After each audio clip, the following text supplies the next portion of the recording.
예수 선교의 설교 방송 시간입니다. 오늘 설교 방송은 신약성경 마태복음 9장 9절부터 13절의 말씀을 가지고 죄인을 부르러 오신 예수님이라는 제목으로 예수 선교의 조은찬 목사님의 설교가 있겠습니다.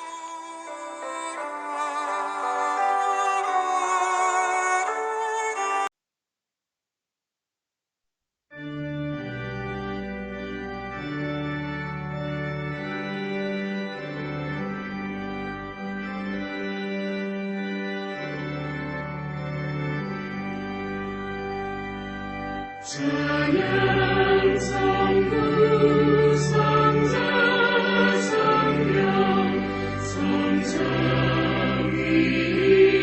인색해 영원 무궁하기까지 영광을 돌리세 영광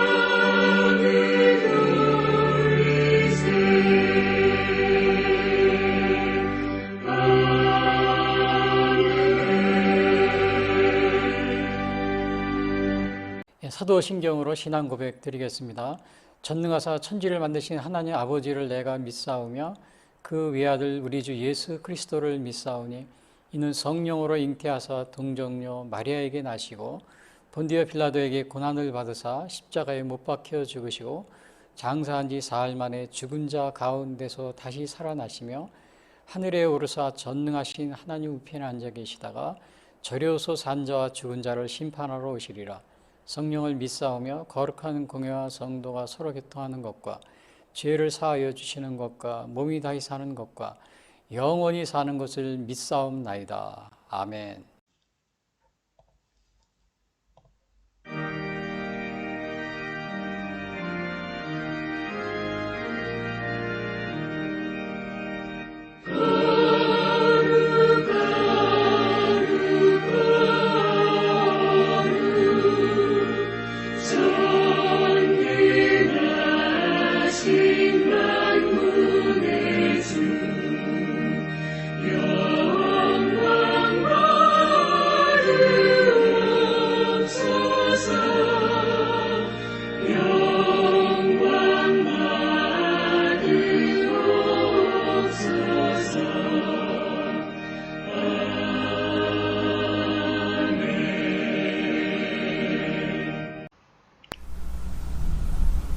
이어서 오늘 방송 설교를 위한 성경 말씀 봉독이 있겠습니다.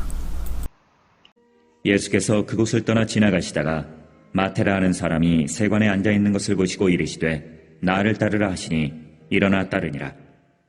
예수께서 마태의 집에서 앉아 음식을 잡수실 때에 많은 세리와 죄인들이 와서 예수와 그의 제자들과 함께 앉았더니 바리새인들이 보고 그의 제자들에게 이르되 어찌하여 너희 선생은 세리와 죄인들과 함께 잡수시느냐? 예수께서 들으시고 이르시되 건강한 자에게는 의사가 쓸데없고 병든 자에게라야 쓸데있느니라. 너희는 가서 내가 긍휼을 원하고 죄사를 원하지 아니하노라 하신 뜻이 무엇인지 배우라. 나는 의인을 부르러 온 것이 아니요 죄인을 부르러 왔노라 하시니라. 이어지는 찬양은 누가 주를 따라 섬기려는가 라는 찬양입니다.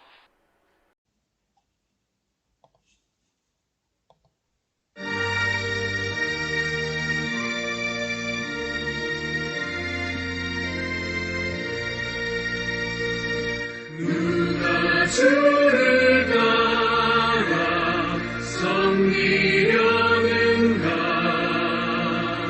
누가 죄를 떠나 주만 따를까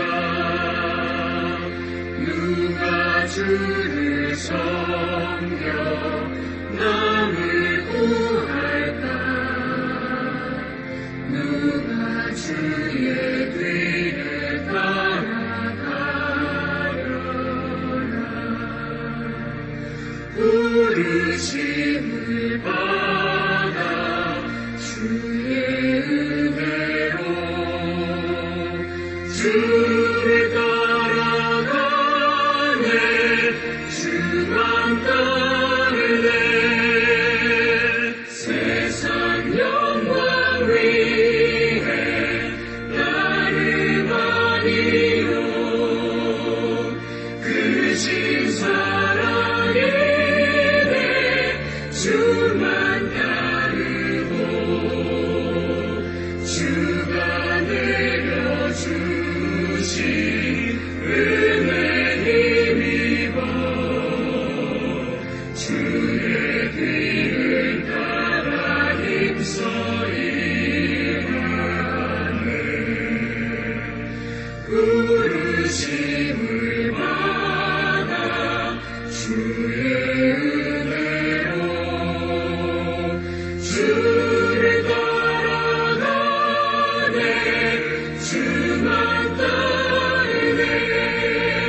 주강하냐 주의 용서도 힘이 강하니 누가 능히 이겨 넘어뜨리랴 변함없는 진리 승리하리라 깊은 찬송하며 주의 은혜로 주를 따라가네 주만 따르네. 오늘 전해드릴 말씀은 신약성경 마태복음 9장 9절부터 13절 말씀 가지고 죄인을 부르러 오신 예수님이라는 제목으로 말씀드리겠습니다. 오늘날 보면은 우리 주위에 병원이 많이 있습니다. 그래서 병원에는 이제 되게 건강한 사람이 가는 것이 아니고 이 아픈 사람이 주로 병원에 가게 되는데요. 물론 오늘날에는 건강 검진을 하러 건강한 사람도 좀 미리 가서 건강 검진을 받기도 하지만은요, 대부분은 아픈 사람이 병원에 갑니다. 저도 지난번에 어느 분이 아파가지고, 물론 지금은 이제 코로나 때문에 갈 수가 없는데요, 병원에 갔었는데 굉장히 큰 종합병원이었습니다. 근데 그 병원에 정말 그 사람들이 너무나 많이 있는 거예요. 다 아픈 사람이죠. 빈 방이 없을 정도로 꽉 차 있어요. 그냥 굉장히 큰 건물에 있었는데요. 오늘날은 이게 어디를 가든지 이 병원에는 이렇게 아픈 사람들이 굉장히 많이 있습니다.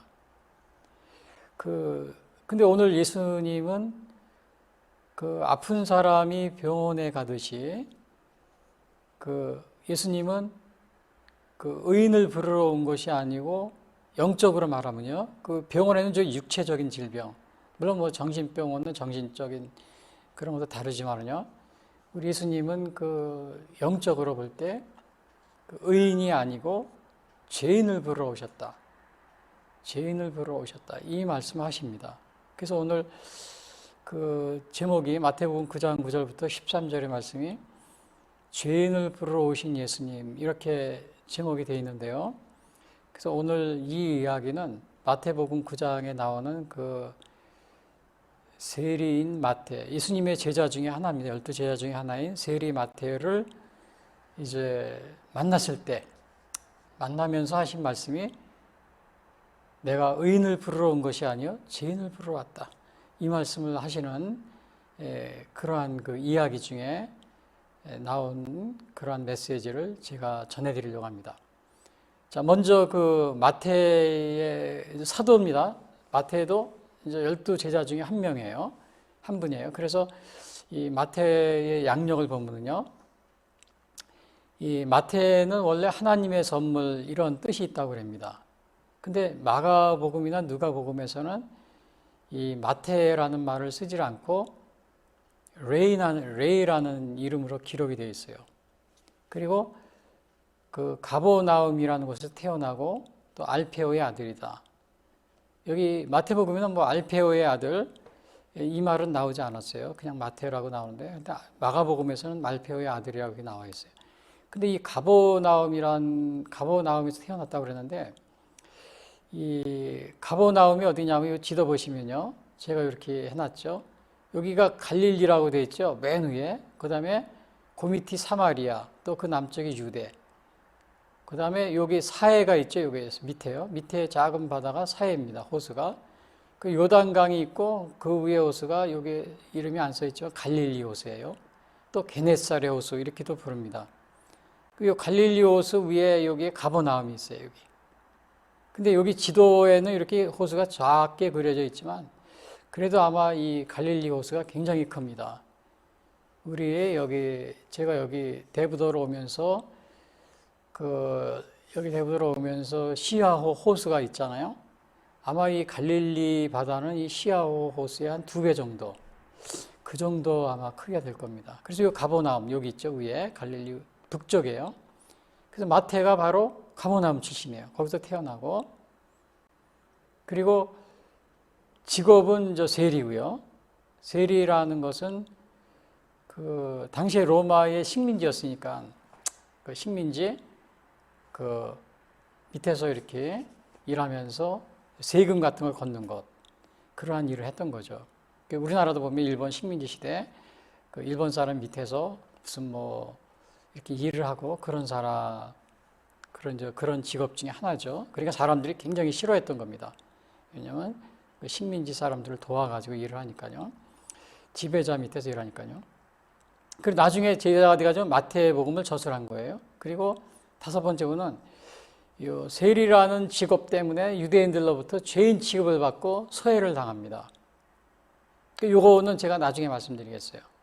죄인 취급을 받고 소외를 당하는데, 그런데 이제 예수님이 부르니까는 지나가다가 예수님이 마태를 만나서 부릅니다. 그러니까 나를 따르라 그러니까 바로 예수님을 모든 것을 버리고 따라서 예수님을 따릅니다.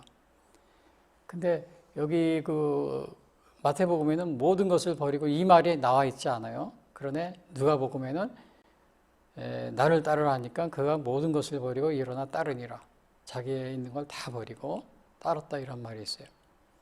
그리고 마지막 7번째는 예수님을 위해서 큰 잔치를 베풀고 세리와 죄인들을 초청하여 예수님의 말씀을 들었다. 이제 이것이 그러한 것이 마태에 관한 대략적인 그러한 이야기입니다. 죄인을 부르러 오신, 의인이 아니고 죄인을 부르러 오신 예수님. 이러한 제목으로 말씀드렸는데, 첫 번째가 뭐냐? 예수님이 마태를 부르자 그는 바로 예수님의 제자가 되었다. 여기 9장 9절에 나와 있어요. 그래서 9장 9절 본문을 보시면은 예수께서 그것을 떠나 지나가시다가 마태라는 사람이 세간에 앉아 있는 것을 보시고 이르시되 나를 따르라 하시니 일어나 따르니라. 자, 이게 뭐예요? 간단히 하면 이거 뭐예요? 예수님이 세리 마태를 부르자 그는 바로 예수님의 제자가 되었다. 바로 예수님의 제자가 된 겁니다. 바로. 그러니까 뭐 한참 생각한 다음에 뭐 그렇게 한 것이 아니고, 그러니까 여기서 9절에 보시니까 예수님께서 그곳을 떠나 지나가시다가 그랬어요. 여기가 어디라고 그랬어요? 가버나움. 여기 아까 지도 나왔었죠. 갈릴리 위쪽에, 여기 맨 위쪽에 갈릴리 호수예요. 위쪽에 있는 게 갈릴리 호수, 아래쪽에 있는 게 사해. 이 사해라는 건 뭐냐면은 염분이 굉장히 높아가지고 소금이 많아가지고 사람이 둥둥 뜬다는 그러한 것이 이 사해입니다. 이 사해는 이 위에 갈릴리 호수보다 3-4배가 되는 것 같아요. 근데 이 갈릴리 호수도 여기 대부도 오는 이 시아오 호수의 한 2-3배 됩니다. 2-3배. 작지가 않아요. 굉장히 2-3배니까 크죠. 그렇게 요 위에 가버나움이 있잖아요. 그러니까 여기서 예수께서 그곳을 떠나 지나가시다가, 그것이에요. 갈릴리 호수 가버나움, 그 근처를 지나가시다. 마태라는 사람이라고 했어요. 마태. 근데 이 마태는 누가복음하고 마가복음에서는 레이라고 나와 있어요. 레이로 기록이 되어 있습니다. 그리고 세간에 앉아 있는 것을 보았다 그랬어요. 마태라는 사람이 세간에 앉아 있는 것을 보시고 그랬어요. 근데 그러니까 마태는 뭐냐면 세리 마태예요. 세간에 앉아 있다. 당시에 로마의 식민지였는데 결국은 로마의 식민지를 위해서 일하고 있는 거라고 사람들이 생각을 하는 거죠. 그래서 그 유대인들이 굉장히 싫어했어요. 굉장히 싫어요. 이건 뭐 우리나라에서 일본 식민지 밑에서 뭐 일본 사람을 해서 일하는 사람들을 어떻게 해요? 뭐 일본 사람 밑에서 뭐 경찰을 한다든지, 또 뭐 농협에서, 일본 사람이 농협에서 일하다니, 그러면은 한국 사람들이 싫어해요, 좋아해요? 싫어하죠. 뭐 친일파라고 그래가지고 지금도 막 그러고 있잖아요. 친일파라고. 뭐 일본 시대에 일본 사람들에서 뭐 경찰이 됐다 그러면 특별히 더 싫어하죠. 그러니까 완전히 그 유대인들이 어떻게 돼요? 세리 취급을 하는 겁니다. 이방인. 근데 이방인과 세리는 죄인 취급을 했다고 그랬어요. 그게 어디 나오냐면은 그 마태복음 21장 31절에 예수님의 말씀 중에도 그 말이 나옵니다. 다른 사람이 한 얘기가 아니에요. 그 요거는 마태복음 21장은 무슨 내용이냐면은 그 두 아들이 있었는데 두 아들이 아버지가 일을 시키러 갔는데 밭에 일을 해라고 그랬는데 첫째 아들 보러 가라 그랬는데 예 가겠습니다. 그리고 나중에 안 갔어요. 근데 두 번째 아들은 안 간다고 그러다가 나중에는 가가지고 일을 했습니다. 그래서 예수님이 그러는 거예요. 자, 31절에 보면 여기 화면을 보시면요. 그 둘 중에 누가 아버지의 뜻대로 하였느냐? 그러니까 사람들이 예 이르되 둘째 아들이니이다. 예수께서 그들에게 이르시되 내가 진실로 너희에게 이르노니 세리들과 창녀들이 너희보다 먼저 하나님의 나라. 그러니까 예수님이 세리와 창녀를 예를 들었죠. 그러니까 뭐 이방인은 안 나와서 이방인 또 나중에 또 나옵니다. 그러니까 이방인, 세리, 또 창녀 이런 사람들은 뭐야 굉장히 죄인 취급을 받은 겁니다. 그러니까 너희들이 죄인 취급하는 이 세리와 창녀들이 너희보다 먼저 하나님의 나라에 가게 된다.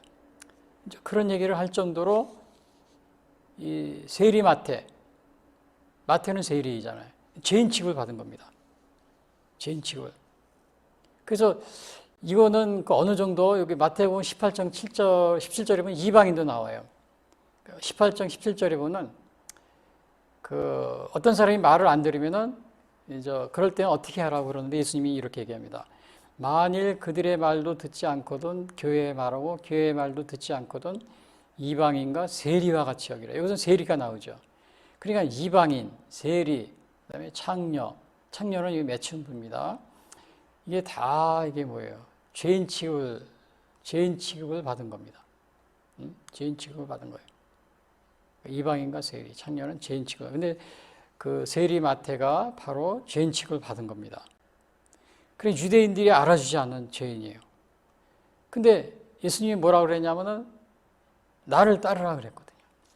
나를 따르라. 근데 이 마태로서는 자기가 죄인 취급을 받고 있었고 유대인들이 싫어하는데 아니 예수님이 오시더니 나를 따르라 그러니까 깜짝 놀라는 거죠. 야, 사람들이 나는 상대를 해주지 않는데 아니 저 예수님이 나를 어떻게 보고 나를 따르라고 그러네. 그러니까 이 세리 마태로서는 굉장히 깜짝 놀라고 굉장히 좋아했던 겁니다. 속으로 야 유대인들이 나를 알아주지도 않고 사람 취급도 하는데 아니 예수님이 나를 따라오는데 근데 듣기로는 저 예수님이 정말 대단하신 분인데 소문을 들었거든요. 막 죽은 자도 살리시고 대단한 일을 하시니까 나를 따르니까 너무 이 그 세리 마태로서는 굉장히 아주 감사하게 생각한 겁니다.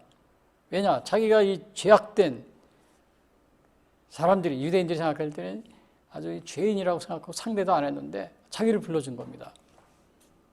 근데 그 지난 죄를 마태가 지은 죄를 어떻게 다 하나님 예수님은 간과한다 그랬죠. 간과해 주시나. 그러니까 그거를 기억지 않고 그냥 마태를 용서해 주시고 또 받아주시는 그러한 모습을 여기서 우리가 볼 수가 있어요. 근데 이거를 여기 화면에 제가 써놨죠. 모르고 행한 과거의 잘못을 과거의 잘못을 간과하시고 죄인을 부르신 주님의 은혜. 그러니까 이러한 주님의 은혜가 있었기 때문에 자기의 죄를 다 죄인같이 정말 자기가 나쁜 짓도 하고 세금을 거두면서 그렇게 남의 거를 재산도 빼앗고 막 그랬었는데 또 그 지배자 밑에 식민지 그 시대에 로마를 위해서 막 일을 하고 그랬는데 그러한 것들은 유대인들이 싫어하는 거를 예수님은 다 간과하시고 기억지 않고 부르시는 겁니다. 그러니까 이게 굉장히 이 마태로서는 감사하고 또 예수님의 그 은혜를 굉장히 고맙게 생각하고 있는 거죠. 근데 이것은 우리가 그 사도 바울 그 예에서도 볼 수가 있어요. 사도 바울은 어느 정도였냐면 디모데서 1장 13절에 보면 이런 말을 합니다. 내가 전에는 비방자요 박해자요 폭행자였으나 도리어 궁유를 입은 것은 내가 믿지 아니할 때 알지 못하고 행하였음이라 그랬어요. 그러니까 사도 바울 같은 경우도 사실은 예수님 믿는 사람들을 핍박하고 막 때리고 옥에 가두고, 심지어는 스테반 집사가 막 그 순교했잖아요. 죽을 때 그 옆에 사도 바울이 있었어요. 예? 사도 바울이 그 옆에 있고서 잘한다 속으로 막 이제 그렇게 하고 있었던 것이 바울이었는데, 예수님 믿기 전이었거든요. 믿기 전에 그런 건데 나중에 이제 회심한 거죠. 근데 바울이 고백하는 거예요. 내가 전에는 비방자요 박해자요 폭행자였으나 도리어 궁유를 입은 것은, 예수님이 사도 바울을 부르셨거든요. 내가 믿지 아니할 때 알지 못하고, 그러니까 믿지 않을 때 행한 거라 예수님이 다 용서해 주셨다는 겁니다. 예수님이 우리의 지나간 과거에 잘못된 거, 그거 믿기 전에 행한 그러한 것들은 하나님이 기억도 하지 않습니다. 왜냐? 모르고 한 거기 때문에. 모르고 행하. 세리마태도 자기가 그렇게 했지만 자기가 이 죄, 그런 거를 예수님이 다 용서해 주시고, 그거를 기억도 안 하고 부르시는 거거든요. 이게 너무 좋은 겁니다. 나를 따라오니까 얼른 일어나 따라가는 거예요. 그리고 이러한 것들은 여기서 보니까 마태가 모든 것을 버리고 즉시로 이제 따라가게 됐는데, 이러한 것들은 사도 바울도 마찬가지죠. 사도 바울도 즉시로 따르게 됩니다. 그런데 여기에서 보면은 지난 죄를 이렇게 다 용서해 주신다. 용서해준다. 왜냐? 모르고 한 것이기 때문에. 예수님 믿기 전에 한 것이기 때문에 예수님은 그걸 다 기억도 안 하시고 다 용서해 주시는 겁니다. 요즘에 형사 재판, 그런 게 재판할 때 그런 게 좀 많이 있는데요. 판사님들이 대개 어떤 사람이 죄를 유죄냐 무죄냐 이걸 따지는데, 가장 중요하게 따지는 게 뭐냐면은 그 사람이 그 일을 고의적으로 했느냐, 아니면은 자기도 정말 어쩔 수 없이 모르게 한 것이냐, 그것을 가지고 유죄냐 무죄냐 이걸 따진다고 그럽니다. 그래서 그게 이제 가장 중요한데, 근데 이제 여기서도 보면은 세리마태도 그렇고, 그 다음에 사도 바울도 그렇고, 자기가 정말 전에는, 바울 같은 경우도 전에는 비방자요 박해자요 폭행자요, 디모데서 1장 13절에 보면요, 폭행자였으나 도리어 궁유를 입은 것은 내가 믿지 아니할 때 알지 못하고 행하였으니, 그러니까는 이게 모르고 한 것이랍니다. 모르고. 그렇기 때문에 예수님이 용서해 주신 것이요. 어제도 제가 박근혜 대통령 이제 이렇게 또 사면됐어요. 병원에 물론 계시지만 사면이 됐는데, 사면되자마자 제가 뉴스에 보니까 또 세월호, 죄송한 얘기입니다만 세월호, 정말 어린 분들이, 학생들이 많이 죽었는데, 항상 우리가 이제 그것에 대해서는 정말 안타깝게 생각하고 있는데, 근데 이제 박근혜 대통령이 사면한 것에 대해서 세월호 분들이 뉴스에 나온 겁니다. 막 반대를 하는 겁니다. 박근혜 대통령이 왜 책임이 있는데 그걸 사면해 주느냐. 근데 뉴스에 나와서 제가 그걸 보고 가만히 생각을 해봤는데, 이게 박근혜 대통령이 세월호 학생들이 배가 침몰할 때요, 그게 고의적으로 박 대통령이 침몰시킨 것이냐, 아니면은 박 대통령도 어쩔 수 없이 모르고 정말 슈퍼맨이 아닌 이상, 슈퍼맨이 날아가가지고 탁 드러내지 않는 이상, 또 우리나라가 선진국, 후진국에서 이 선박 기술이 구조 다 다르지 않습니까? 그래서 정말 부득이하게 일어난 사건인가? 그것에 따라서 그것이 우리가 고의성이 있었다면은 구할 수 있는 배가 있는데도 보내지 않고 일부러 막고 그렇게 했다면은 죄가 있는 거죠. 근데 그렇지 않는 경우에는 대통령이 이것을 무한정 책임을 우리가 그것을 뭐 지라고 이렇게 할 수만은 없는 것이 아닌가. 제가 그런 생각이 듭니다. 물론 이제 세월호 돌아가신 분들, 학생들 참 저도 볼 때 굉장히 안타깝고 지금도 그 젊은 학생들이 정말 한 명도 아니고 수백 명이 그렇게 세상을 떴는데 얼마나 그게 부모님들 입장에 안타깝겠어요. 물론 저도 이해가 되지만은 그러나 이것이 대통령이 고의성이 있느냐 없느냐 그것에 의해서 결정됩니다. 여기 바울 사도도 그랬잖아요. 내가 전에는 비방자여 박해자여 폭행자여 였으나 도리어 궁의를 입은 것은 내가 믿지 아니할 때 알지 못하고 이 고의성이 없었던 거거든요. 형사 재판에서 이 고의성이 굉장히 중요합니다. 근데 이것은 그 어제도 뭐 월북 어느 북한 그 남한의 예를 들면은 남한의 그 탈북한 사람이 휴전선을 넘어와서 탈북했다고 뭐 작년인가 재작년에 그랬는데 그 탈북한 사람이 다시 북한으로 또 월북을 했다고 그럽니다. 그리고 엊그제 보니까 뉴스에 나오는데 그래서 군 책임자가 나와서 국회에서 그 이제 막 그 답변을 하고 그런 걸 들었는데 자, 이 군 고위자하고 그러면 그 월북을 했는데 이것이 월북한 것이 뭐 문재인 대통령이 책임을 져야 되는 겁니까? 그러니까 아무리 잘 감시를 했는데도 부득이하게 그 정말 어떻게 해서 그 월북을 한 것이라면은 이 사실은 고의성이 아니기 때문에 크게 이게 이제 물론 이게 경계를 태만히 한 거 그거는 우리가 책임을 물어야겠죠. 그러나 최선을 다했는데도 그러한 일이 발생했다. 그러면 그건 여부에 따라서 책임을 묻게 됩니다. 그리고 또 그 일선 지역에서 그 책임을 그 문책을 하지 그 최종적으로 문재인 대통령이 책임져라. 그렇게 할 수는 없잖아요. 그렇죠?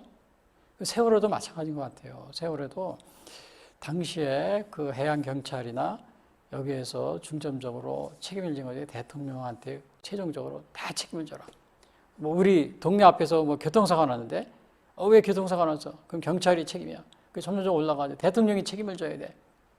대통령 형사 재판해가지고 뭐 책임을 물게 하고 이렇게 할 수는 없잖아요. 그래서 그 세월호 당시에도 보니까는 그 해양경찰청인가요? 그거를 없애고 아예 해수부를 없애고 경찰청을 그 아마 죄를 물은 것 같더라고요. 근데 나중에 그 문재인 대통령 때는 그걸 또 다시 복직시켰어요. 해수부도 다시 원루치시키고. 그러니까 좀 이런 게 좀 뭔가 앞뒤가 안 맞는 좀 그런 게 있어요.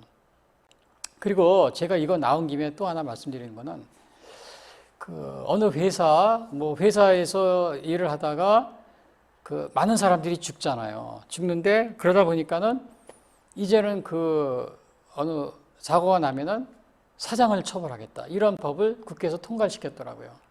근데 지금 그걸 통과시키니까 가장 그 걱정되는 게 뭐냐면은 해외에서 우리나라에 투자하고 있는 많은 그 해외 그 주주들이요. 아니, 사장들이 이 한국에 이거 회사를 투자를 해야 되느냐 말아야 되느냐 굉장히 고민을 많이 한대요. 왜냐하면은 아니 저 밑에서 일하다가 어느 직원이 다친 것이 그 회사 사장한테 책임을 묻는다는 겁니다. 그런 법을 통과시킨 거예요. 책임을. 그래서 해외에서 투자하는 사람들이 한국에 이걸 투자를 해야 되느냐 말이에요. 왜냐하면 사장들이 뭐 그냥 수시로 감옥에 정치인들이 어떻게 정말 그 어느 회사를 마음먹고 이렇게 보복을 무슨 뭐 말 안 듣는다 정부의 시책에 그럼 보복하겠다 마음먹으면 얼마든지 사장들을 감옥에 가둘 수 있고 또 이렇게 하게 되거든요. 그래서 이러한 것들은 우리가 법을 집행하는 데서 잘 생각을 했는데 제가 이 말씀을 드리는 것은 오늘 이 세리마태가 자기가 어떻게 해요? 죄인이었지만은 이러한 것들을 다 죄를 간과하고 그것을 부르셨다 이거예요. 그리고 사도 바울도 자기가 알지 못하고 행했을 때 고의적으로 행한 것이 아니고 알지 못하고 해서 다 용서를 받아요. 또 이러한 것들이 바로 뭐냐면은 오늘날 우리 그 사회에서 일어나는 그 형사 재판 또 정치인들이 뭐 이렇게 재판하고 그럴 때도 고의성으로 하지 않는 것 이런 것들을 가지고 다 정치적 보복을 하는 경우가 많이 있습니다. 박근혜 대통령 탄핵도 그 중에 하나라고 볼 수가 있어요. 그 뇌물에 박 대통령이 뇌물을 받은 게 전혀 없는데도 정말 뭐 경제 공동체다 이런 부부 사이에도 요즘에 부부 사이에도 다 통장을 따로 이러한 세대인데 각자 계산하는 이러한 세대인데 아니 부부 사이도 아닌 뭐 채모라는 여인하고 뭐 경제 공동체다. 그다음에 통장에는 뇌물을 받은 게 아무것도 없는데 그것을 가지고 묵시적 청탁이라는 말을 만들어 가지고 뭐 45년을 징역을 때리는 이러한 그 재판하는 뭐 그리고 거기다가 또 이 세월호 문제를 가지고 자꾸 그 죄를까지 묻게 하는 이러한 상황을 볼 때 이 고의성이 없는 걸 가지고 하는 것을 볼 때 정치인들 오늘 이 사도 바울이나 또 세리 마태를 보신 예수님의 이러한 그 판단 기준 우리가 이것을 보면은 여러분들이 어떻게 이것을 적용해야 될지 대충은 아마 많은 도움이 될 줄 믿습니다. 이런 게 있습니다. 이런 거를 우리가 고의성이 있느냐 없느냐 이런 거를 가지고 여러분들이 그러니까 이 정치 보복을 그렇게 하려고 하지 마세요. 이 고의성이 있느냐 이런 걸 예수님도 그걸 고의성이 없으니까 다 용서해 주시잖아요. 그 따르라 그러니까 여기서 즉시로 그러니까 마태가 볼 때 내가 세리나 창녀 또 이방인처럼 유대인들이 알아주지 않는데 예수님이 자기가 듣기에는 예수님이요 그냥 대단하다 뭐 이런 소리를 들었거든요. 따르라 그러니까 즉시로 모든 것을 버리고 일어나 따르니라. 다 자기 걸 버리고 따른 겁니다. 다 일어나서 버리고요. 그래서 근데 이제 이 사도 바울도 같은 게 있었어요. 갈라디아서 1장 15절에 보면은 이런 말이 있어요. 그러나 내 어머니의 태로부터 나를 택정하시고 그의 은혜로 나를 부르신 이가 그의 아들을 이방에 전하기 위하여 그를 내 속에 나타내시기를 기뻐하셨을 때 내가 곧 혈육과 인도하지 않냐고 아라비아가 안 들어. 이제 그에 대해 생략되어 있는데요. 사도 바울도 예수님의 부르심을 받았을 때 회심하고 나서 즉시로 아예 혈육과 의논도 하지 않고 그냥 여기 그리고 마태복음 4장에 보면은 베드로와 안드레, 베드로 형제죠. 안드레가 그 다음에 야고보 요한을 부르실 때 보면은 그들도 고기를 잡다가 그냥 즉시로 버려두고 따릅니다. 야고보 요한도 베드로 안드레니 그물을 버려두고 따르고 그 다음에 야고보 요한도 그 아버지와 같이 배에서 그물을 깃고 있다가 아버지와 그물과 배를 버려두고 예수님을 따라간다. 이제 그러한 것이 있습니다. 그래서 오늘 여러분 우리가 그 신앙생활을 할 때 우리가 천국을 바라보고 또 하나님 나라 그것을 바라보면서 우리에게 영생의 그러한 있다는 사실의 그 목표를 가지고 살아가는데 이 세상의 재물, 명예, 또 부, 권력을 우리가 더 소중히 여기고 예수님이 일어나 따르라 그러면 여러분들이 예수님을 즉시로 따를 수 있습니까? 내 재물, 명예, 부, 권력 거기에 그걸 더 소중히 여기게 되면은 예수님을 따를 수가 없게 됩니다. 예수님을 따를 수가 없게 돼요. 그리고 천국의 소망을 둔 사람들은 정말 예수님이 부르시면 즉시로 따라가는 여러분이 되셔야 됩니다. 되실 줄 압니다. 예를 들면 슈바이처 박사가 있죠, 영국에. 이분은 자기가 아주 다 이렇게 공부도 많이 하고 다 그런 사람이었는데 하나님의 부르심을 받은 거예요. 소명, 선교사로서. 다 버리고 영국에 있는 걸 다 버리고 저 아프리카, 중앙 아프리카죠, 완전히 그 오지에 들어갑니다. 아프리카 선교를 떠납니다. 그리고 평생을 거기서 정말 선교를 하는 그러한 것을 우리가 보게 되고요. 또 프란치스코라는 물론 이제 교황 이름이 오늘 로마 카톨릭 교황이 프란치스코죠. 원래는 그 13세기의 그 성인이었습니다. 프란치스코가. 이분은 굉장한 부자였어요. 자기 가족이, 아버지가. 자기도 그 부유하게 살았었는데 20세, 20살에 회심을 합니다. 회심을 하고 그리고는 자기의 모든 것을 버리고 평생을 가난한 자를 돕고 그리고 아주 청빈한 생활을 합니다. 이 프란치스코입니다. 물론 지금 프란치스코 교황이 그 이름을 따가지고 있는데요.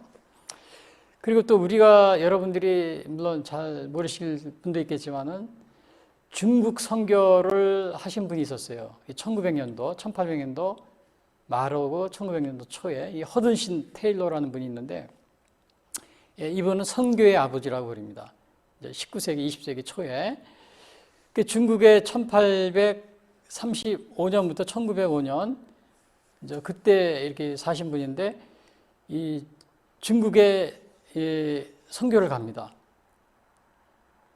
그러니까 이분도 자기가 하는 게 있었어요. 근데 다 버리고 중국에 선교를 갔는데 이 1800 말년에 중국에 갔었는데 그 자기 딸, 아내, 아들이 다 그 풍토병으로 중국에서 죽습니다.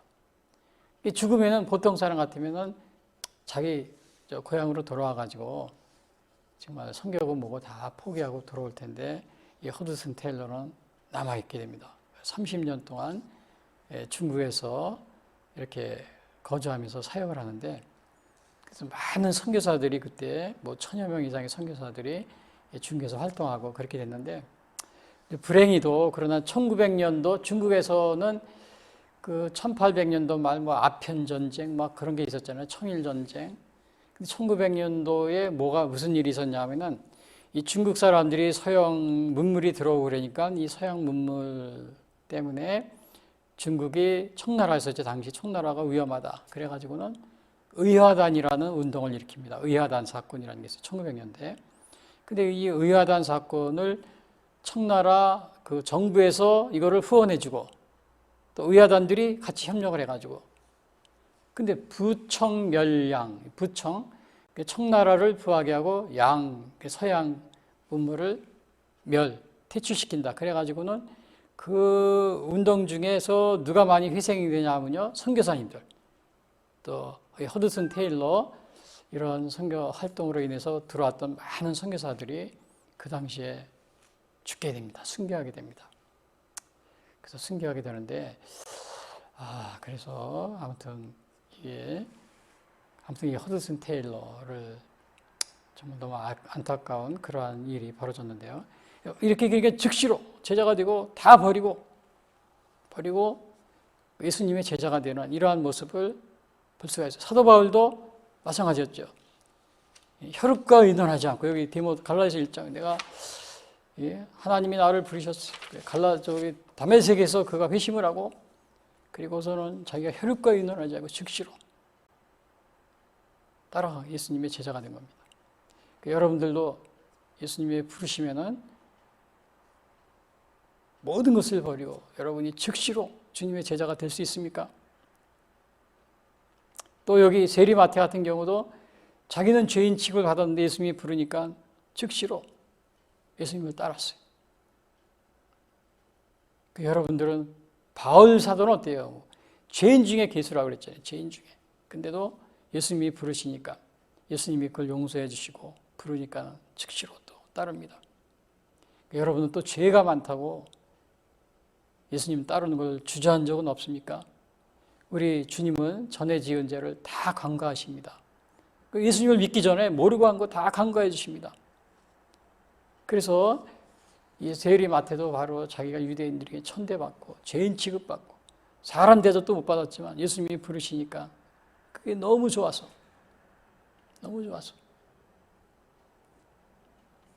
그래서 즉시로 일어나 따르게 됩니다. 누가복음 5장 28절에 이래요. 그가 모든 것을 버리고 일어나 따르니라. 모든 것을 일어나 따르니라. 그리고 두 번째, 그러니까 첫 번째 오늘 여기 보시면은 제목이 뭐예요? 죄인을 부르러 오신 예수님. 죄인은 여기 이제 세리 마태를 의미하는 것, 상징하고 있는데 여기 그 다음에 첫 번째 주제가 뭐였어요? 예수님이 마태를 부르자 그는 바로 즉시로 예수님의 제자가 되었다. 자기가 죄인 취급을 받고 있는데 예수님이 그걸 상관치 아니하시고 부르니까 즉시로 제자. 두 번째는 뭐냐 그러면 예수님이 마태의 집에서 많은 세리와 죄인들과 함께 식사를 하니까 이제 마태가 초청을 했어요. 마태의 초청에 응해서 거기 간 겁니다. 그 식사를 하니까 바리새인들이 보고 있다 비난을 하는 겁니다. 바리새인들이 비난했어요. 세리 같은 그 마태의 집에서 식사를 해? 그리고 이제 바리새인들이 비난하는 거예요. 그래서 오늘 그것이 10절에서 11절에 나옵니다. 그래서 제가 이 본문을 읽으면요. 10절, 11절 읽어드릴게요. 화면 보시면요. 예수께서 마태의 집에서 앉아 음식을 잡수실 때 많은 세리와 죄인들이 와서 예수와 그의 제자들과 함께 앉았더니 11절이요. 이제 앉은 겁니다. 초청을 받아서 간 거예요. 바리새인들이 보고 그의 제자들에게 이르되 어찌하여 너의 선생은 세리와 죄인들과 함께 잡수시느냐. 그러니까 이게 뭐예요? 이게 10절하고 11절을 간단히 얘기하면 뭐예요? 이게 예수님이 마태의 집에서 많은 세리와 죄인들과 함께 식사를 하니까 바리새인들이 비난하였다. 비난하는 거죠. 그렇죠? 비난하는 거예요. 이게 지금 9절, 10절, 11절 요약하면 바로 이렇게 된 겁니다. 바리새인들이 비난하는 거예요. 식사하는 거 보고. 그래서 우선 여기 이제 10절에 보시면은 이런 말이 있어요. 10절에 보시면요.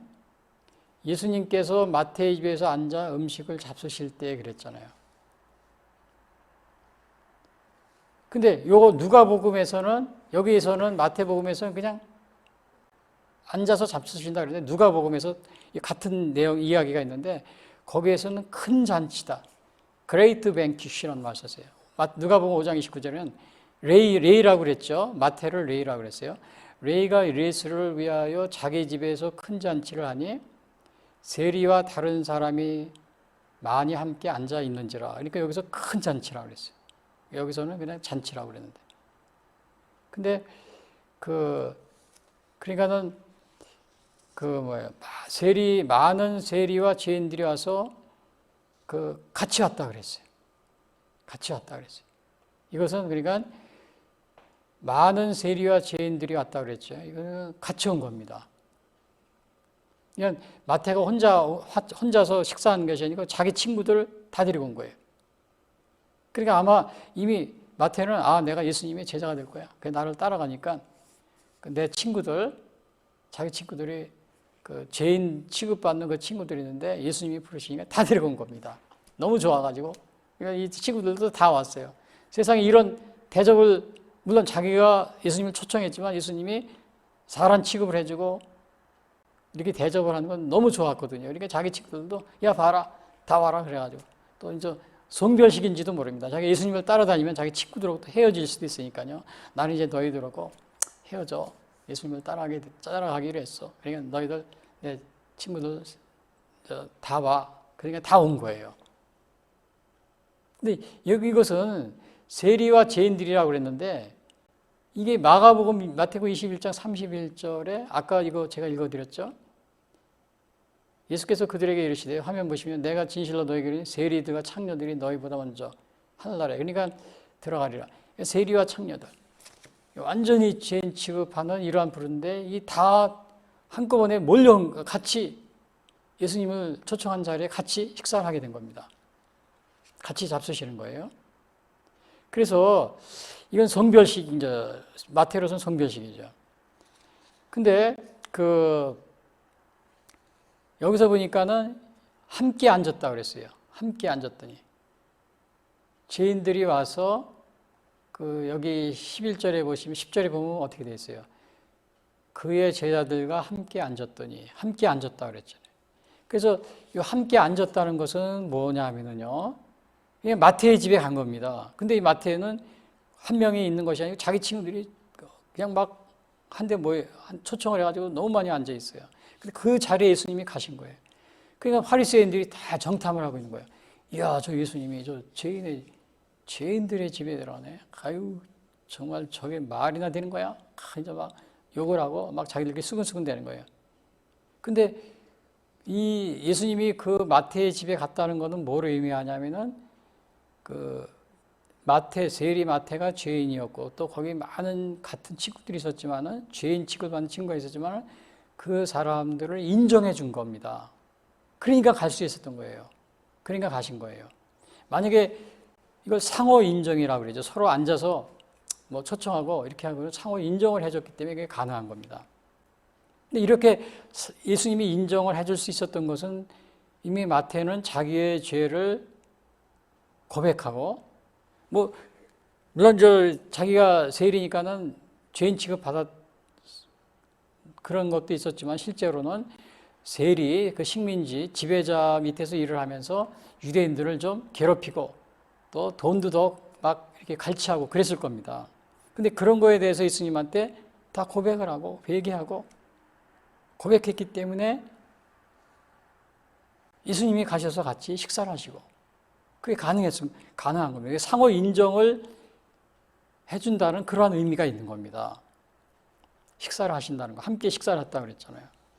근데 만약에 세리마태가 나는 죄인이 아닙니다. 물론 내가 유대인들이 나를 싫어하지만 나는 떳떳하게 사는 사람입니다. 나는 죄가 없어요. 그렇게 했다면 예수님이 아마 가서 식사를 하셨을 것 같아요? 안 하셨을 것 같아요? 안 하셨겠죠. 당연히 안 가셨을 겁니다. 아유, 교만한 죄인 취급받고 내 더군다나 근데 거기다 교만하고 죄가 없다고 생각하고 내가 뭐 예수님 뭐 의인이라고 생각하고 바리새인들처럼요. 그러면 예수님이 가서 식사를 안 하셨을 거예요. 안 하셨거든요. 함께 식사하셨다는 건 이미 인정을 해주셨다는 겁니다. 상호 인정. 그래서 제가 이거를 볼 때 제가 이 말을 예수님이 함께 있는 식사하시는 걸 볼 때 물론 예수님이 죄인들하고 같이 식사하시고 좋아요. 그렇게 하시는 거예요. 우리도 이것을 본받아야 됩니다. 근데 제가 이것을 보면서 지난번에 좀 아쉬운 게 있었어요. 언제 했었냐면 4년 전인가 평창 동계올림픽 때 북한이 우리를 초청을 해가지고 참석을 했잖아요. 그 같이 입장식도 같이 하고 또 성화 봉환과 그것도 같이 하고 팀도 같이 만들고. 근데 굉장히 제가 거기에 좀 안타까운 게 있었는데 그게 뭐가였냐면 북한이 핵을 포기한다 이런 게 전혀 없었거든요. 정말 우리에게는 그 핵무기 이런 게 가장 큰 것이었고 국제사회가 그거를 다 제재하고 왜냐하면요 이 핵이 그 북한이 핵을 포기하지 않으면은 이 핵 도미노가 일어납니다. 뭐 일본, 대만, 뭐 우리나라, 필리핀, 인도네시아, 태국, 말레이시아 다 핵보유국으로 갈 수가 있어요. 그러니까 미국이나 전 세계가 이걸 막고 있는데 아니 우리나라는 북한이 핵무기에 대해서 포기를 하겠다 이런 걸 전혀 안 하고 있는데 무조건 초청을 한 겁니다. 같이 쓰고 인정을 해준 거예요. 그것은 뭘 의미하냐면은 핵을 인정해 준 거나 마찬가지입니다. 그러니까 세리 마태가 자기의 죄를 고백하지 않고 나는 죄가 없어. 그런데 예수님이 가서 식사를 하면 어떻게 돼요? 예수님이 가실 리가 없죠. 세리 마태가 완전히 회개하고 고백한 것을 했기 때문에 예수님이 가신 겁니다. 그러한 것이 있었기 때문에 인정을 해주신 거고 예수님이요. 예수님이 다 식사 끝났는데도 세리마태가 예수님 잘 가세요 그러면서 나는 제가 하던 일 계속 할 겁니다. 나는 죄도 없어요. 그리고 유대인들을 더 착취하고 하는데 앞장서고 그랬다면 예수님이 세리마태와 같이 식사를 했겠어요? 안 했겠죠. 근데 우리나라는 그렇게 한 겁니다. 그래서 북한 핵을 인정해 준 겁니다. 전 세계적으로. 그래서 북한 핵을 인정해 줬기 때문에 우리가 조심해야 된다 그랬는데 정말 그 당시에 문재인 대통령 또 현 정부는 그걸 조심하지 않은 겁니다. 트럼프 대통령도 마찬가지고요. 저 말레이시아 가서 회담을 했잖아요. 싱가포르인가?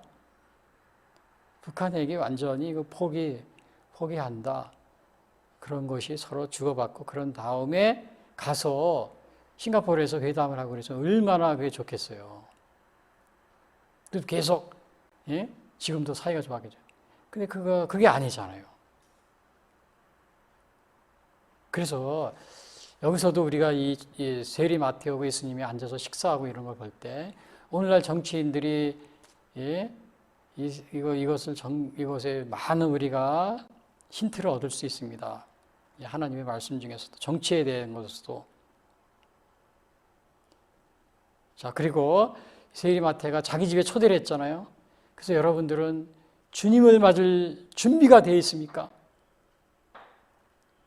주님을 맞기 위해서는 어떻게 해요? 회개와 나의 그 죄에 대한 회개, 그리고 겸손, 그런 마음이 있어야 됩니다. 그런 마음이 없으면 안 되는 거죠. 그리고 예수님은 이 세리와 또 마태의 그 친구들이 죄인들이라고 생각하는 이 친구들이 몰려있는 그곳에 예수님이 가셨어요.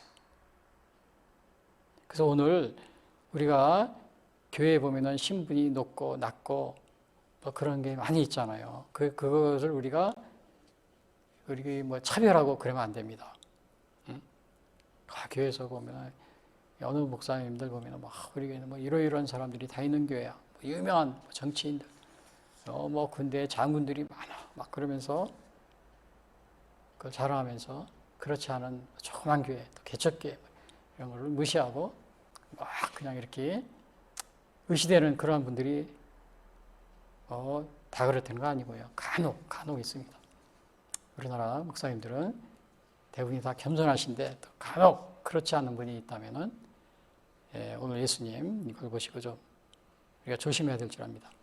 그래서 이제 11절에 보면은 화면 보시면요. 바리새인들이 보고 식사를 하니까 그의 제자들에게 이르되 어찌하여 너의 선생은 세리와 죄인들과 함께 잡수시느냐? 또 이제 시비 거는 겁니다. 이게 왜 세리와 죄인들하고 밥을 먹어? 막 그러는 거예요. 왜냐? 이게 여기서 바리새인들이 아마 초대를 받지 않았을 거예요. 같이 식사를 하는데. 그러나 다 이렇게 감시하고 있었던 거죠. 저 뭐 하고 있나? 감시하고 있는 거예요. 저 사람 여기 뭐 착잡을 게 없나? 요즘에 어제도 뉴스에들이 공수처가 그냥 대인들 또 야당 국회의원들 뭐 80명 또 일반인들 또 대통령 후보 뭐 윤석열 대통령 후보 뭐 이렇게 뭐 부인까지도 다 이렇게 통신 기록을 다 조회하고 그랬다라고 그랬는데 이게 감시하는 겁니다. 뭐하고 있냐? 이 바리새인들이 그 뭐 야당 하는 데 가서 참석하기 위해서 참석 안 해도 다 감시하고 공수처가 감시하고 있듯이 그래 이제 트집을 잡으려고요. 그런 식으로 바리새인들도 가진 않았지만 참석 안 했지만 다 감시하고 있었어요. 그리고서는 딱 보니까 어찌하여 너희 선생은 제자들에게 그러는 거예요. 예수님한테 그러는 거예요. 제자들에게 어찌하여 너희 선생은 죄인들과 세리와 함께 밥을 먹느냐? 식사를 하느냐? 그러는 거예요. 예수님을 비난하고 제자들을 비난하는 거예요.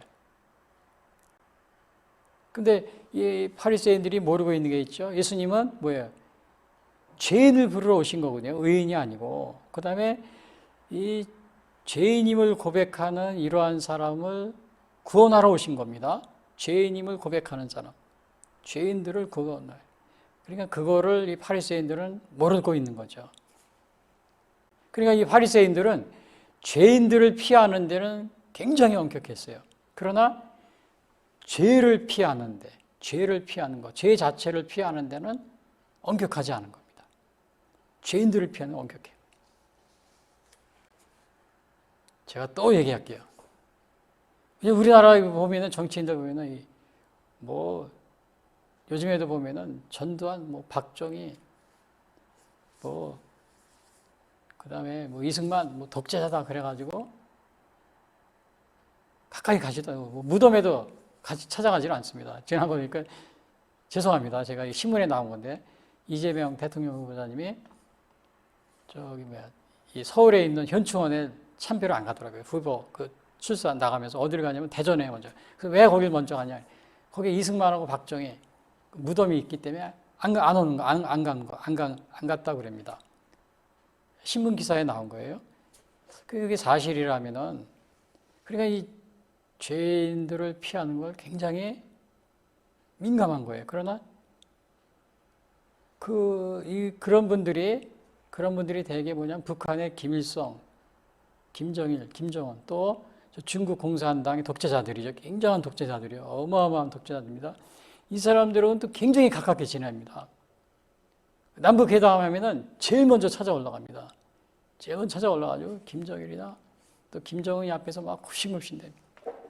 그리고 남쪽에 와가지고 뭐 이승만, 박정희 독재자다. 지난번에 우표를 박정희 대통령 기념 우표 하는 것도 못하게 막았죠. 그리고 막 그런 게 있습니다. 그러니까 그 정도로 독재자다. 그리고 그렇게 가까이 안 하려고 그러는데, 그러나 이게 그 파리세인적인 그러한 것도 있습니다. 사실은 이승만, 박정희, 전두환 이런 사람들이 없었으면은 우리나라의 공산주의로부터 그 당시에 1900년도 김일성이 죽기까지 우리나라에서 김일성이나 김정일 또 이게 민간인들입니다. 간첩, 무장 간첩에 의해서 살해된 사람, 또 납북되거나 이런 사람들이 5,000명 됩니다. 5,000명. 여러분이 5,000명 이 민간이 전쟁이 아니고요. 일반 전쟁 끝난 다음에 휴전 기간에 5,000명이 거의 5,000명이 죽었어요. 월남 파병할 때 우리 국군이 중에 5,000명입니다. 그 숫자가 맞먹어요. 얼마나 많이 민간인들이 죽은 겁니까?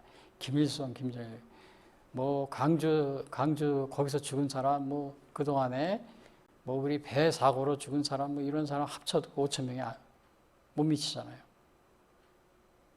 그런데 그거를 그러한 것으로부터 막아낸 우리 국민을 지켜낸 사람이 좀 여러분들이 뭐 독재자라고 피하는 이승만, 박정희, 전두환이었습니다. 그렇게 아주 그냥 그 사륙에 김일성, 김정일, 김정은, 김정은이나 또 김정일 후반에서는 좀 덜했지만 김일성 당시에는요 살벌했습니다. 살벌해. 그거를 우리의 뭐 독재라고 비난을 뭐 독재 아닌 독재를 했어요. 그러나 그 당시에 그 김일성의 그러한 그 무시무시한 사륙으로부터 우리를 또 지켜준 것이 이승만, 박정희, 전두환이었습니다. 여러분, 우리가 무작정 비난만 해서는 안 되는 이유가 거기에 있는 겁니다. 그리고 예수님은 이 평생 비난을 받았어요. 파리새인들이 보고 그의 제자를 이르되 어찌하여 너의 선생은 세리와 죄인들과 함께 잡수시느냐 그랬잖아요. 이 비난받은 게 마태복음의 12장에 보면 나옵니다. 예수님이 귀신들을 막 쫓아내줍니다. 귀신 들린 사람 고쳐줘요. 그러니까 파리새인들이 듣고 마태복음 12장 24절이요. 파리새인들은 듣고 이르되 이가 귀신의 왕 바알세불을 힘입지 않고는 귀신을 쫓아내지 못하느니라구나. 그러니까 예수님을 바알세불이 아니냐? 귀신의 왕 바알세불이지? 막 비난하는 겁니다. 또 요한복음에 뭐 굉장히 많이 나와 있어요. 비난하는 게. 그래서 오늘 신앙생활을 하면서 우리가 교회 신앙생활을 하게 되면 비난을 많이 받습니다. 비난을 많이 받아요. 근데 이러한 것들은 예를 들면요, 교회에서 미국 같은 데서 보면 서구에서도 보면은 동성애를 인정해주는 이 차별금지법 이런 거를 반대를 하거든요, 교회가. 그러니까 굉장한 비난을 받습니다. 이 동성애 지지자들 찬성하는 사람들이 거의 대부분의 사람들이 찬성하고 그러니까 그 교회가 굉장한 그 비난을 받아요. 그러니까 이게 이 세상에서 하나님 말씀대로 살려고 하면 이렇게 비난을 받게 되는 경우가 자연스럽게 비난을 받을 수밖에 없어요. 비난을 받아요. 근데 더군다나 요즘에는 이 안티 기독교, 반기독교, 기독교의 적대적인 이러한 사람들이 아주 굉장히 활동을 많이 합니다. 여기 제가 파리새인이 비난에 대해서 하지만요, 특히 우리나라는 이 공산주의자들은 기독교고 아주 굉장한 적대적이죠. 지금 그러나 이 우리나라에는 이 북한하고 가까이 이웃에 있습니다. 또 중국에는 조선족들이 한국말하는 조선족들이 지금 한국에 100만 정도 들어와 있습니다. 이 사람들은 사상은 공산주의 사상을 가지고 있어요. 또 중국에 살면서도 공산주의 사상을 우리나라 한국말을 할 줄 알으니까 조선족이라요. 뭐 인터넷이나 이런 데 댓글을 뭐 엄청 답니다. 반기독교적인 댓글. 한국말 하는 사람이 중국의 조선족. 중국인 공산주의 사상을 가지고 있죠. 그러니까 이 기독교에 대한 공격이 과거보다도 요즘에는 SNS를 통해서 엄청나게 많이 해요. 근데 이런 거를 우리도 모르게 신문이나 이런 데서 계속 보면서 자라오니까 심지어는 이 신앙에 있는 믿음이나 또 심지어는 목사님들도 이게 마치 그 기독교가 그냥 너무나 많은 잘못 때문에 욕을 먹는 것으로 착각을 할 수가 있어요. 물론 잘못하는 게 있을 수 있어요. 있을 수 있는데 과장돼서 이렇게 표현되는 겁니다. 이 엔티 기독교 이런 것 때문에 과장되게. 우리가 어느 한 사건을 볼 때 과장되게 보도를 하는 경우가 있잖아요. 그런 식으로 과장되게 보도를 하는데 이러한 것을 분별해야 되는데 심지어는 목사님들이나 또 신앙이 기독교인들조차도 그 엔티 기독교들이 과장해서 부풀려서 교회를 비난하고 특히 대형교회를 비난합니다. 이런 거를 액면 그대로 받아들여 가지고 또 방송에 나와 가지고 막 비난하고 그럽니다. 그 엔티 기독교가 가장해서 비난한 것에 몸에 배 가지고요. 거기서 영향을 받아 가지고. 근데 우리가 분별해야 됩니다. 분별해야 돼요. 또 기독교 신문조차도 반기독교적인 그 기사를 내는 그 유명한 신문 그러한 그 인터넷 사이트들이 많이 있어요. 기독교 이름을 걸고요.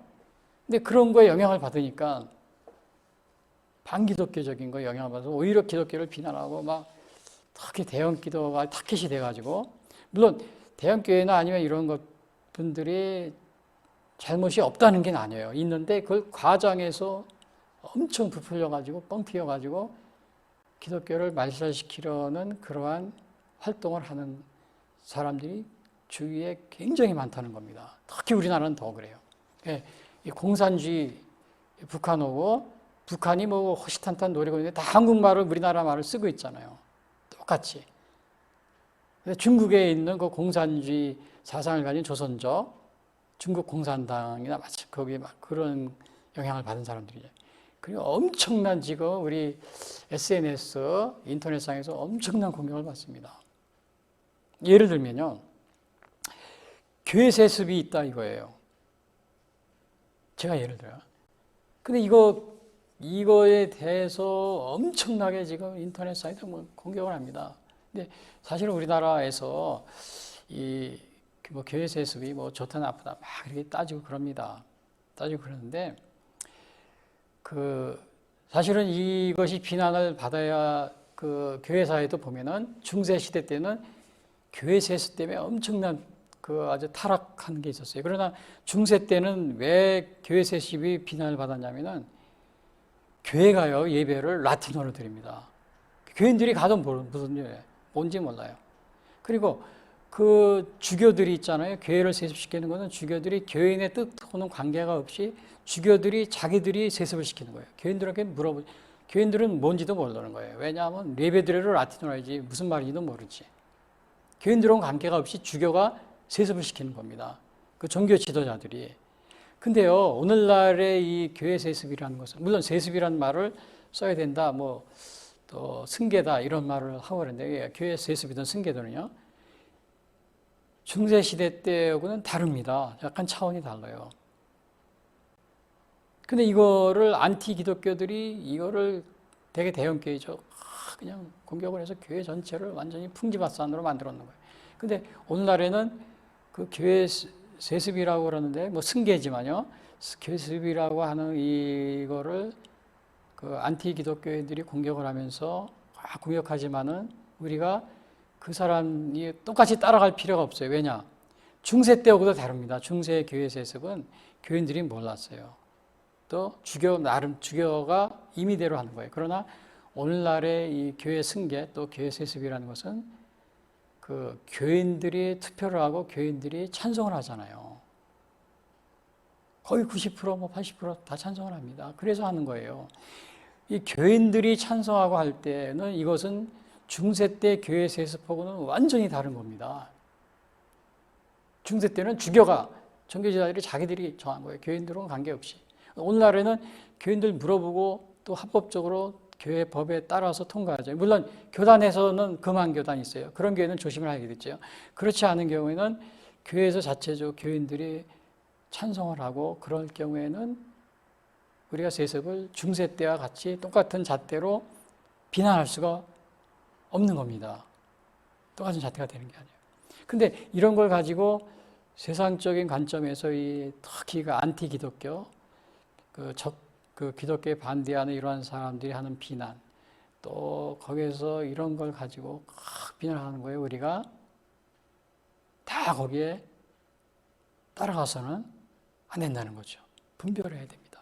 특히 오늘날 대형교회들이 공격을 많이 받고 대형교회 목사님들이 물론 다 잘했대, 100% 잘했다는 거예요. 잘못하는 거죠. 그러나 그 뻥튀기에 의한 완전히 과장해서 공격하는 거 이런 거를 우리가 구별해야 된다는 겁니다. 예수님도 여기서 비난받았잖아요. 평생 많은 비난, 뭘 해도 비난을 받는 거예요. 그냥 귀신을 쫓아냈는데 이걸 바알세불이 귀신의 왕 바알세불의 힘을 빌어 쫓아낸다 이런 식으로요. 다 공격을 받아요. 오늘날 제가 이 말씀을 드린 것은 기독교인들이 오늘날 적그리스도 특히 안티 기독교한테 공격을 많이 받는데 이것을 공격을 받는 거 우리가 뉴스에 나오죠. 뭐 MBC나 뭐 KBS, SBS 나오고 뭐 조선일보, 중앙일보, 동아일보에서도 막 나올 수 있고요. 심지어는 기독교 사이트 유명한 그 기독교 신문 그런 데서도 막 비난합니다. 그러나 우리가 그것을 받아들일 때는 분별할 줄 알아야 돼요. 왜? 과장돼서 비난하게. 여기 바리새인들처럼 예수님도 평생 이 비난을 받으신 겁니다. 평생. 그렇게 조심하는. 그리고 세 번째 주제는 뭐냐? 예수님은 건강한 자에게는 그래서 의원이 쓸데없고 병든 자에게 의원이 필요하듯이 주님은 의인을 부르러 온 것이 아니요 죄인을 부르러 왔다. 이 말씀하십니다. 오늘 제목을 또 다시 보면요. 죄인을 부르러 오신 예수님이죠. 그래서 첫 번째 주제가 뭐였어요? 예수님이 마태를 부르자, 세리 마태를 부르자 그는 바로 예수님의 제자가 되었다. 주저하지 않고 따랐다 그랬죠. 그 두 번째는 예수님이 마태의 집에서 많은 세리와 이제 마태가 초청한 겁니다. 죄인들과 함께 식사를 하니까 바리새인들이 비난하는 겁니다. 죄인들로 식사한다. 그러니까 예수님이 뭐라고 했어요? 건강한 자에게는 의원이 쓸데없고 병든 자에게 의원이 필요하듯이 주님은 의인을 부르러 온 것이 아니요 죄인을 부르러 왔다. 12절 13절에 12절 읽어드릴게요.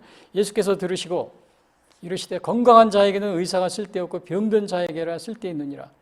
너희는 13절 너희는 가서 내가 궁의를 원하고 제사를 원하지 아니하노라 하신 뜻이 무엇인지 배우라. 나는 의인을 부르러 온 것이 아니요 죄인을 부르러 왔노라 하시니라. 죄인을 부르러 왔다 그랬어요. 병원은 병든 사람이 가는 것이지 건강한 사람은 가지 않습니다. 그러니까 병원에 가면은 여러분 온갖 그냥 병에 걸려가지고 정말 어떤 사람은 뭐 그냥 이상한 냄새가 나는 사람, 또 어떤 사람은 신음하는 사람, 또 닦지도 않고 오는 사람, 별 사람이 다 오는 겁니다. 그냥 술에 채가지고 막 그냥 토해가지고 이렇게 했는데 이제 119 불러가지고 그 사람 병원에 데리고 가잖아요. 그 의사들이 그 응급실에서 막 치료하고 그래야 돼요. 길에 쓰러지고 막 그런 사람들. 근데 이제 그런 사람 데리고 왔는데 의사, 간호사들이 이런 사람을 왜 데리고 왔냐고 그냥. 그리고 쳐다보지 않고 싫어하면 싫어할 수가 없죠. 온갖 사람이 다 받아줍니다. 왜냐하면 치료해야 되니까요. 교회도 우리 영원히 병들고 이런 사람이 찾아오면 어떻게 해요? 외면하지 않고 맞아들이는 겁니다. 맞아들여요. 그래서 예수님이 그랬습니다. 예수께서 들으시고 이르시되 건강한 자에게는 의사가 쓸데없고 그랬잖아요. 건강한 자. 예? 근데 바리새인들은 뭐예요? 스스로 자기들은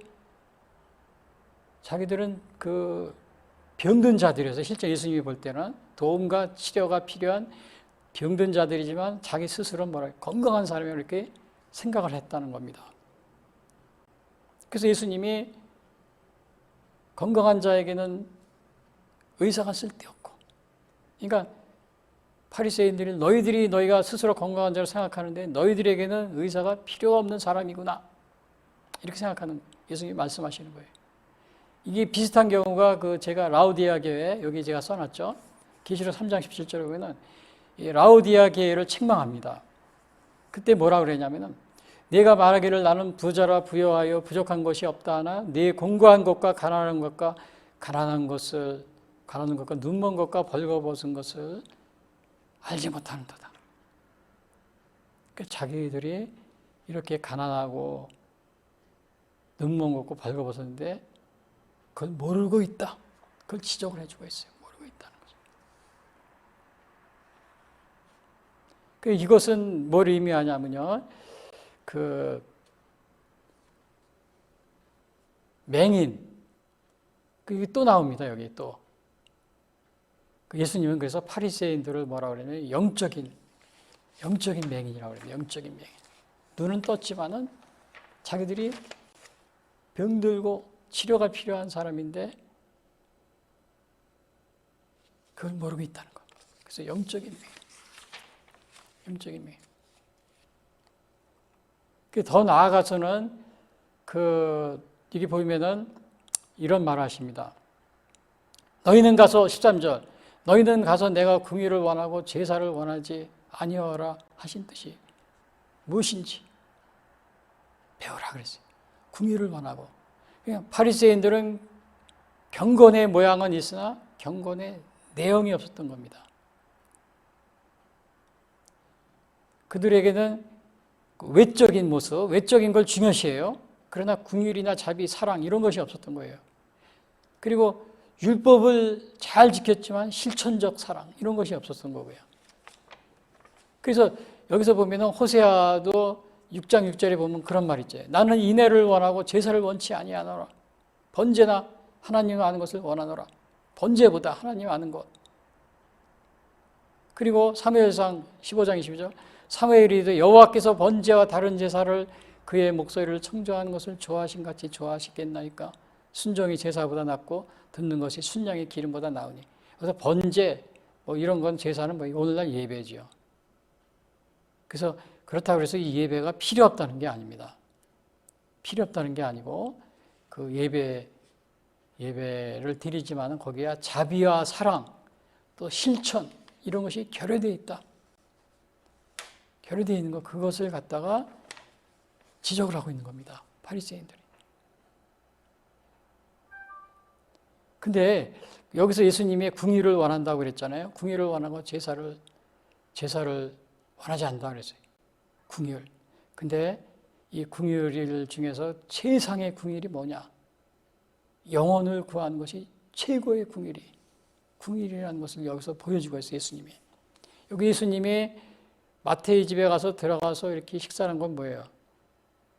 그 죄인들이라고 생각한 그 영혼을 구하기 위해서 거기에 가서 같이 식사를 한 겁니다. 그 영혼을 결국 구하는 것이 최상의 궁율이다. 그래서 우리는 오늘날도 보면은 이 영혼을 구하는데 여기에 우리가 집중해야 됩니다. 그 어느 성매매하는 그 매춘이라고 그러죠. 아까 여기 성경에 있는 창녀 이런 거, 그 집장촌이라고 그러죠. 거기를 전도하러가 어느 목사님이 계셨습니다. 가가지고는 그 사람들이 너무 저 사람들을 저거를 그만두게 해야 되는데 어떻게 해야 되나 그래가지고 한 것이 뭐냐면은 그 목사님이 저것을 다른 직업을 마련해 주면 되겠다. 그리고 예수님 성경 복음 이런 걸 얘기를 안 했대요. 그런 거 얘기하면 싫어할까 봐요. 그래서 어떻게 했냐면 다른 직업을 잡게 해주면 저 사람들이 그걸 버리겠다 그래가지고 그냥 직업을 소개해 주는데 열심히 소개해 주고 또 막 그랬답니다. 그 다음에 이제 재정적으로 좀 도와주면서 그 직업을 바꾸게 해주고 그래가지고 많은 사람들이 정말 자기 직업을 바꿨대요. 그래서 그걸 이제 매춘하는 걸 그만두고 성매매하는 걸 그만두고 다른 직업을 했는데 그 많은 사람이 돌아왔는데 나중에 가서 이렇게 조사해 보니까 다시 가서 그 성매매를 하고 있다는 겁니다. 그래가지고 이거 내가 그렇게 마련해 다른 일 하라고 그런 일 그만두고 하라고 이렇게 마련해 줬는데 어떻게 다시 가서 일하냐고. 이 목사님이 그래가지고는 안 되겠다 그래가지고는 그 다음부터는 하나님 말씀을 전했답니다. 여러분, 이리한 것은 죄입니다. 여러분이 죄를 짓는 건데 이 죄를 계속 지게 되면 여러분이 심판을 받게 되고 또 사망에 이르게 됩니다. 그래서 여러분이 주님께 나아가지고 여러분의 죄를 용서함 받고 그리고 새롭게 거듭나서 그 다음에 여러분의 영혼을 구원받아가지고 영원한 생명을 얻고 그러셔야 됩니다. 이 복음, 이 말씀을 영혼을 불쌍히 이걸 했다 그럽니다. 이전에는 막 직장을 구해주고 그거부터 했는데 이제는 그렇게 그거보다는 막 이걸 전했다 그래. 그래서 이제 그러면서도 물론 이제 직업도 다시 또 끌어내고 그랬죠. 그 나중에 보니까는 그래서 이제 많은 사람이 다시 이제 돌아왔는데 보니까는 다시 가지 않다 그럽니다. 왜 안 가냐 그랬더니 그건 죄라고. 내가 그래 하나님한테 심판을 받게 되고 또 내가 사망에 이르게 되고 그러면서 안 가더랍니다. 그래서 여기 야고보서 5장 19절 있죠. 내 형제들아 너희 중에 미혹되어 진리를 떠난 자를 누가 돌아서게 하면 너희가 알 것은 죄인을 미혹된 길에서 돌아서게 하는 자가 그의 영혼을 사망에서 구원할 것이며 허다한 죄를 덮을 것이며 그러니까 그 영혼을 구하는 것, 돌아서게 하는 것, 생명으로 돌아서게 하는 것, 그 최상의 궁일이라는 겁니다. 그것이 최상의 궁일이에요. 내가 궁일을 원하고 제사를 원하지 아니하노라 하신 뜻이 무엇인지 배우라. 그래서 마태의 집에서 죄인이라고 취급받는 마태의 집이 그렇게 하는 겁니다. 그러나 바리새인들은 비난하는 겁니다. 왜? 영혼을 구하는 것이 최상의 궁율 이런 것을 모르기 때문에. 그래서 여기 보면 나는 의인을 부르러 온 것이 아니요 죄인을 부르러 왔노라 그랬잖아요. 그러나 바리새인들은 의인인 척했어요. 의인인 척한 겁니다.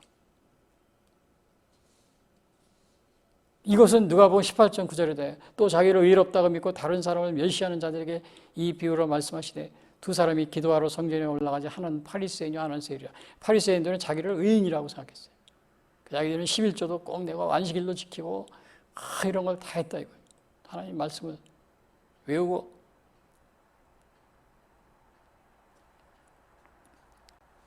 그러나 사실은 뭐예요? 모든 사람이 다 죄인입니다. 로마 3장에 기록된 바 의인 없나요? 하나도 없으면 다 죄인이에요. 뭐 바리새인이든 세리든 뭐 다 죄인이에요. 그래서 우리는 다 죄인이기 때문에 사실은 주님 앞에 나가야 됩니다. 주님 앞에 나가야 돼요. 근데 우리 주님은 우리 죄를 고백하고 회개하고 또 주님 앞에 나오는 이러한 사람들은 그 죄를 묻지 않으시고 우리를 영접해 주십니다. 그래서 여기 보시면은 여기 나는 의인을 부르러 온 것이 아니요 죄인을 부르러 왔다 그랬어요. 근데 병원에 가면은 어떻게 돼요? 응급 환자가 있잖아요. 앰뷸런스 타고 막 응급 환자가 제일 먼저 치료를 하고 응급실에 놓고 먼저 치료를 해줍니다. 우리도 마찬가지예요. 죄를 지었는데 다 죄인이죠. 죄인 중에서도 죄가 많은 사람 하나님이 응급 환자입니다. 그래서 예수님이 먼저 치료해 주셔요. 가장 급하게 치료받아야 돼요. 치료를 해줘요. 받아야 됩니다. 그래서 사도 바울은 자기가 죄인 중에 기수라고 그랬어요. 디모데 1장 10절 위보다 모든 사람이 받을 만한 이 말이요 그리스도 예수께서 죄인을 구원하시려고 세상에 임하셨도다 하였도다. 죄인 중에 내가 기수니라. 예수님 여러분들이 정말 죄인 중에 기수. 여러분이 죄가 너무 많다고 해서 내가 많아서 교회에 갈 수 없다 이렇게 생각하는 분이 있습니까? 죄가 많은 사람은 응급 환자입니다. 더 먼저 예수님이 맞이해 주시고 더 빨리 치료해 주십니다. 주님은 죄인을 부르러 오셨기 때문에 여러분의 신분, 직업, 재산, 명예 이거 따지지 않습니다. 여기 보니까 응급 환자 있잖아요. 어제도 보니까 이 코로나 때문에 응급 환자들이 급한 입원을 못 해가지고 죽었다 이런 뉴스가 많이 나오고 그럽니다. 코로나 병상이 없고 그래가지고. 근데 이것은 육신적인 질병인데 오늘날도 이 코로나 때문에 교회에서 예배를 뭐 거의 2년 동안 금지하고 막 그랬죠. 예배, 대면 예배. 근데 사실은 과도하게 교회 예배를 금지한 경향이 있습니다. 그래서 교회에서 많이 이것을 정부를 좀 비판하고 그런 적이 있었는데요. 근데 사실은 교회에서도 응급환자실이 없으니까 진짜 응급환자, 코로나가 아닌 사람들이 많이 죽고 그랬어요. 어제도 뉴스에 나오더라고요. 그래서 어떤 산모도 죽었다고 그래요. 병원에 못 가가지고. 병실이 없어가지고. 근데 오늘날도 교회도 예배를 안 드리고 또 전도하는데 제한이 됩니다. 대면을 만나지 못하니까. 그래서 요즘에 영적으로 죽는 사람이 많아요, 적어요? 많습니다. 많아요. 육체적으로 죽는 사람, 응급환자이지만 코로나 때문에, 그러나 이 코로나 때문에 대면 예배하고 교회 예배를 못 모이게 해가지고 만나지 못하게 하고 제한을, 정부에서 너무 많은 제한을 해서 과도하게 한 겁니다. 물론 저 방역을 하지 말라는 게 아니라 다 지키면서 하는데도 너무 과도하게 한 경향이 있었어요. 지난 2년 동안에. 그래서 코로나 때문에 병원에 병상에서 육체적으로 죽는 사람이 있듯이 영적으로 죽는 사람이 지금 많이 생깁니다. 육체적으로 죽음도 중요한, 어느 것이 여러분 영적으로 죽는 것, 육체적으로 죽는 것, 어느 것이 더 위험한 겁니까? 사실은 영적으로 죽는 것, 구원받지 못하게 죽는 게 더 심각한 거죠. 그래서 여러분, 정부에서는 이 교회에 너무 이렇게 정말 폐쇄하거나 뭐 식당이나 또 카페나 이런 식으로 세상 영업장처럼 이렇게 대하듯이 교회 폐쇄하고 이렇게 하는 거, 대면 예배 금지하고 그러는 걸 조심해야 됩니다. 인원수를 과도하게 이렇게 하는 거. 지난 2년 동안 너무 과도하게 제한한 것이 많이 있었어요. 식당하고 카페하고도 다릅니다. 이것은 완전히 영혼을, 응급 환자들을 구하는 거기 때문에요.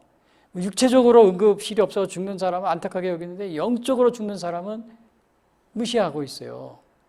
그래서 독일 같은 경우에는 예배는 예배 드리는 거 제한하지 않습니다. 코로나 있어도. 여러분이 정부에서도 제가 부탁드리지만 이거 교회 자율에 맡기셔야 됩니다. 그리고 교회에 물론 코로나 걸려가지고 집단으로 걸리는 경우도 있어요. 그런 교회만 폐쇄시키면 돼요. 왜 전체적으로 전국에 있는 모든 교회를 다 폐쇄를 합니까? 못하게 해드리게 해요. 백화점도 어느 백화점이 식당도 들리면 그 식당만 폐쇄해야지 전국에 있는 식당에서 걸렸다 전국에 있는 식당을 폐쇄하지 않잖아요. 그렇게 지금 우리가 해왔습니다. 여러분 그거 굉장히 제가 그렇게 말씀드립니다. 그래서 오늘 결론적으로 말씀드리면은 설교 제목 죄인을 부러오신 예수입니다. 그래서 첫 번째 예수님이 마태를 부르자 그는 바로 예수님의 제자가 되었다.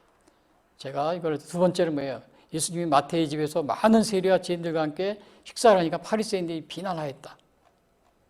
그다음에 세 번째는 뭐예요? 예수님은 건강한 자에게는 의원이 쓸데없고 병든 자에게 의원이 필요하듯이 주님은 의인을 부르러 온 것이 아니라 죄인을 부리러 왔다. 그래서 결론적으로 말씀드리면은 주님이 부르시면 여러분 부르심에 즉각 응답하고 순종하자. 이 마태는 부르심을 받자마자 즉시로 예수님을 따랐습니다. 베드로와 안드레, 또 야고보, 요한도 마찬가지로 고기 잡다가 그냥 그물도 아버지도 버려주고 바로 예수님을 따랐어요. 그 다음에 주님은 죄인을 부르러 우리에게 오셨으므로 우리가 죄인임을 깨닫고 겸손히 주님 앞에 나아가자. 특별히 죄가 많다고 생각하시는 분들은 이러한 분은 병원에 비하는 응급환자 먼저 치료해 주잖아요. 우리 주님이 먼저 맞아주십니다. 먼저 맞아주시고. 그래서 우리 다 모두 다 죄인을 부르러 오신 주님께 나아가는 여러분이 되시기를 바라겠습니다. 지금까지 예수 선교의 설교 방송을 시청해 주신 분들께 감사를 드립니다. 요한복음 3장 16절은 하나님이 세상을 이처럼 사랑하사 독생자를 주셨으니 이는 저를 믿는 자마다 멸망치 않고 영생을 얻게 하려 하심이라 라고 말하고 있습니다. 또한 성경은 예수 그리스도를 영접하는 모든 사람들에게 영원한 생명을 약속하고 있습니다. 요한일서 5장 11절에서 13절은 또 증거는 이것이니 하나님이 우리에게 영생을 주신 것과 이 생명이 그의 아들 안에 있는 그것이니라. 아들이 있는 자에게는 생명이 있고 하나님의 아들이 없는 자에게는 생명이 없느니라. 내가 하나님의 아들의 이름을 믿는 너희에게 이것을 쓰는 것은 너희로 하여금 너희에게 영생이 있음을 알게 하려 함이라 라고 말하고 있습니다. 아직 예수님을 영접하시지 못하신 분들은 이 시간 주님을 영접하시기를 바랍니다. 이 방송을 들으시고 기독교 신앙에 대하여 더 알기를 원하시는 분들은 예수선교회 홈페이지 www.missionchrist21sd.com으로 방문해 주십시오. 다음 방송 시간까지 안녕히 계십시오.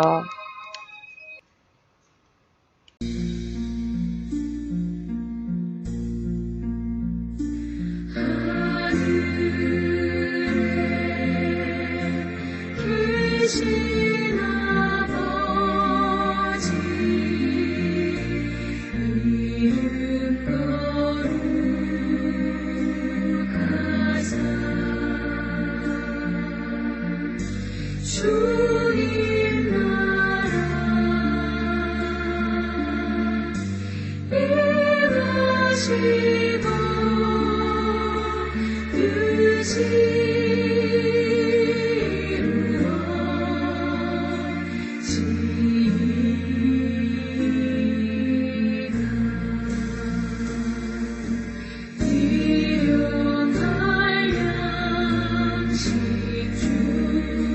임하시고 우리 그의 큰 죄 다 용서하옵시고 또 시험에 들게 마시고 악에서 구원하소서. 내게 주의 나라 주의 권세 주의 영광 영원히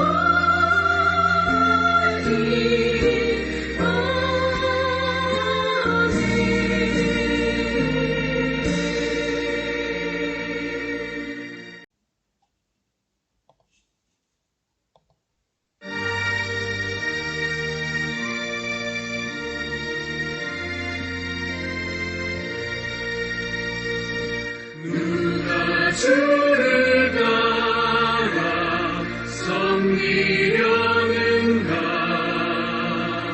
누가 죄를 떠나 주만 따를까 누가 주를 섬겨 남을 구할까 누가 주의 뒤를 따라가려나 부르심을 받아 주의 은혜로 주를 따라가네 주만 따르네 세상 영광 위해 나를 아니요 크신 사랑이네 주만 따르고 주가 내려주신 은혜 힘입어 주의 뒤를 따라 힘써 일하네 부르심을 받아 주의 은혜로 주를 따라가네 주만 따르네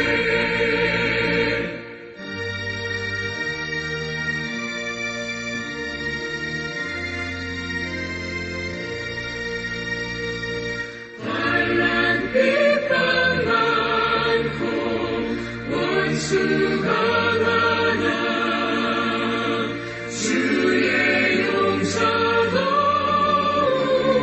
힘이 강하니 누가 능히 이겨 넘어뜨리랴 변함없는 진리 승리하리라 기쁜 찬송하며 주의 은혜로 주